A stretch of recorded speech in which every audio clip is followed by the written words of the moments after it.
한솥밥 먹던 우리가 왜 남이 되었을까? 여러분, 가슴에 손을 얹고 한번 생각해 보세요. 어릴 때 좁은 방에서 이불 한 장 가지고 서로 발길질하며 싸우던 그 형제 자매들 다 어디 갔나요? 커서 돈 벌면 언니 좋은 거 사줄게.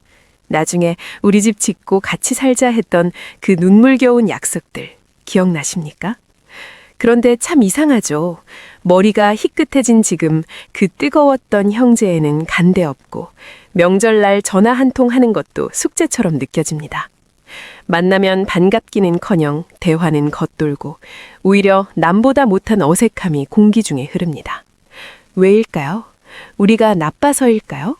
아니면 세월이 야속해서일까요? 사실 이건 당신의 잘못도 형제의 잘못도 아닙니다. 인생의 계절이 바뀌면서 우리 관계의 온도가 달라졌기 때문입니다. 오늘 저는 형제자매가 기어이 남이 되고 마는 그 서글프고도 소름 돋는 진실을 낱낱이 파헤쳐 보려 합니다. 어떻게 피를 너는 사이에 그럴 수 있어? 라고 한탄만 하셨던 누님, 형님들. 이제는 그 감정의 늪에서 빠져나오셔야 합니다. 형제가 멀어지는 건 어쩌면 자연스러운 인생의 구조조정일지도 모르니까요. 자, 지금부터 눈 크게 뜨고 귀 기울여 보세요. 당신의 마음을 뻥 뚫어줄 박진감 넘치는 이야기가 시작됩니다.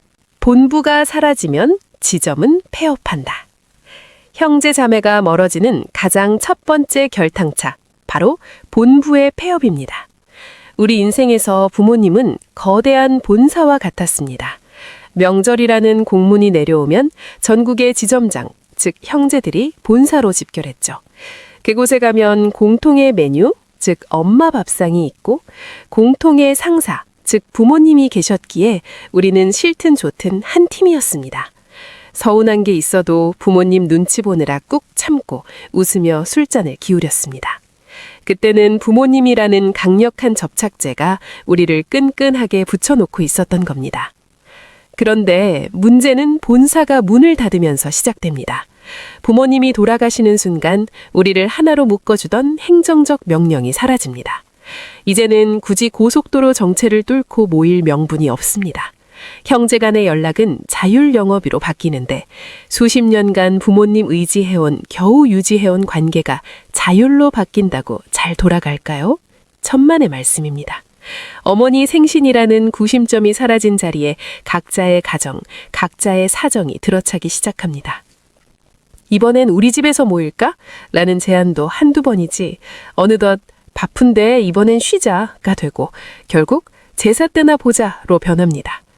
결국 부모라는 거대한 뿌리가 뽑힌 나무는 각자의 가지로 흩어질 수밖에 없는 것이 현실입니다. 인생의 온도차가 만드는 보이지 않는 벽. 두 번째 이유는 바로 인생 성적표의 격차입니다. 어릴 땐 다 같이 고만고만하게 자랐습니다. 그런데 30년, 40년이 흐른 지금 형제들의 삶은 극과 극으로 갈립니다. 한쪽은 자식들이 명문대 가고 번듯한 아파트에 살며 해외여행 다니기 바쁜데 다른 한쪽은 여전히 노후 대책도 없이 하루하루가 고단합니다. 이때부터 비극이 시작됩니다. 겉으로는 잘 돼서 다행이다 라고 축하해 주지만 속으로는 나는 왜 이럴까 하는 자괴감이 밀려옵니다. 이 격차는 대화의 온도를 바꿉니다.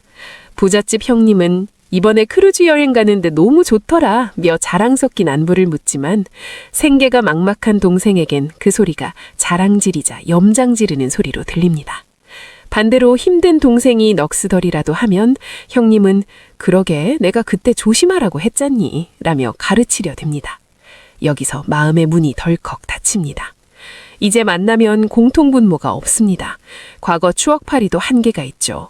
현재의 삶이 너무 다르면 형제는 더 이상 동지가 아니라 비교 대상이 될 뿐입니다.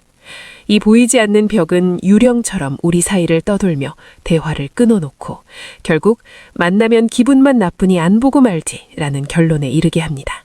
돈 앞에서 드러나는 감정의 영수증. 세 번째 이유는 가장 잔인하고도 확실한 이유. 바로 돈입니다. 부부님이 돌아가신 후 남겨진 유산 혹은 살아계실 때 드는 병원비 배분 문제. 여기서 우리는 형제의 민낯을 보게 됩니다. 내가 엄마 옆에서 10년을 수발 들었는데 넌 얼굴 한번 안 비치고 왜 똑같이 나누자고 하니? 이 한마디에 수십 년간 쌓인 서운함이 폭발합니다. 이건 단순히 돈 몇 푼 더 받으려는 욕심이 아닙니다. 내가 바친 청춘과 희생에 대한 인정을 받고 싶은 마음, 즉 감정의 영수증을 청구하는 것입니다. 하지만 돈 앞에서는 그 어떤 희생도 숫자로 치환되기 마련입니다. 멀리 살며 돈만 보낸 형제는 나도 나대로 힘들게 돈 벌어 보냈어 라고 주장하고, 몸으로 때운 형제는 돈이 전부냐며 울분을 토합니다. 이 과정에서 우리는 깨닫습니다. 아, 이 사람은 피를 나눈 형제가 아니라 자기 이속만 챙기는 타인이었구나. 한번 돈으로 얼룩진 관계는 세탁이 불가능합니다. 법정 다툼까지 가지 않더라도 명절 밥상머리에서 오간 날선 말 한마디가 심장에 박혀 평생을 갑니다. 돈은 가죽을 묶어주는 밧줄이 되기도 하지만 가장 날카로운 칼이 되어 서로의 목줄을 겨누기도 합니다.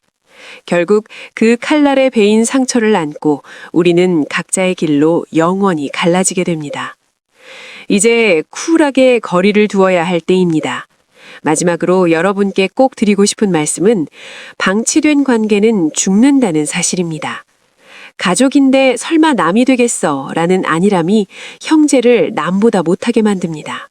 친구 생일은 챙기면서 형제 생일은 가족끼리 뭘 하며 넘기고, 남한테는 예의 차리면서 형제한테는 넌 왜 그 모양이니? 라며 막말을 퍼붓습니다. 이런 방치가 쌓이고 쌓여 거대한 단절을 만듭니다. 하지만 여러분, 너무 슬퍼하지 마세요. 형제와 멀어졌다고 해서 당신의 인생이 실패한 것은 아닙니다. 오히려 나이가 들면 건망한 거리두기가 필요합니다.